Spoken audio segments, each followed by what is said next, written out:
Good morning friends, ఎలా ఉన్నారు friends? అందరూ బాగున్నారా? అందరూ బాగుండాలి, అందులో నేను ఉండాలి. మన ఛానల్ పేరు ఫన్నీ రివ్యూ ఫర్ యూ. ఇప్పుడు కొంచెం నా లైఫ్లో జరిగిన కొన్ని ఫన్నీ ఇన్సిడెంట్ల గురించి చెప్పుకుందాం ఫ్రెండ్స్. అంటే మీకు ఫన్నీగా ఉండొచ్చు, నాకు కొంచెం బాధగా ఉండొచ్చు. నేను ఇంటర్ చదివే టైంలో అనుకుంటా ఫ్రెండ్స్, నా ఏజ్ ఇప్పుడు 25 ఇయర్స్. నేను ఇంటర్ చదువుతున్న టైంలో కొంచెం అంటే మంచి వయసులో ఉన్నాను అనమాట. ఆ వయసులో ఉన్నప్పుడు మా ఇంటి పక్కన ఒక ఆంటీ ఉండేది. ఆ ఆంటీ సూపర్గా ఉండేది.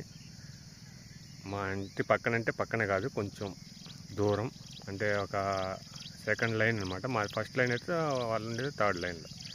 వాళ్ళ ఆయన ఎప్పుడు డ్యూటీకి వెళ్తుంటాడు, ఆర్టీసీ కండక్టర్ ఉద్యోగం చేస్తుంటాడు. వాడికి ఎప్పుడు ఆ చిల్లర ఏరుకునే బుద్ధి తెలుసుగా. ఆర్టీసీ కండక్టర్ల బుద్ధి చిల్లర ఏరుకోవడం, చిల్లర పోగు చేసుకోవడం, బ్యాంకులో వేసుకోవడం. ఇట్లా పెళ్ళాన్ని తీసుకునేది బొంగు లేదు. దానికేమో కోరికలు ఎక్కువ, కుర్రాళ్ళ మీద పిచ్చి ఎక్కువ. ఏం చేద్దాం ఫ్రెండ్స్, మనకేమో వయసులో ఉన్నాం, మనకేమో అమ్మాయిని చూస్తే అంత ఫీలింగ్ ఉండేది కాదు, ఆంటీని చూస్తే మామూలు ఫీల్ వచ్చేది కాదు ఫ్రెండ్స్. ఒకరోజు ఆ ఆంటీకి వెళ్ళి చూస్తూ ఉన్నా, ఆంటీ కూడా నాకు వెళ్ళి చూస్తూ ఉంది. ఒకరోజు సిగ్నల్ ఇచ్చింది ఫ్రెండ్స్. ఇస్తే ఏం చేశానంటే, నైట్ టైము కరెక్ట్గా 7 to 7:30 టైంలో ఫ్రెండ్స్ కరెంట్ పోయింది ఫ్రెండ్స్ మా ఊర్లో.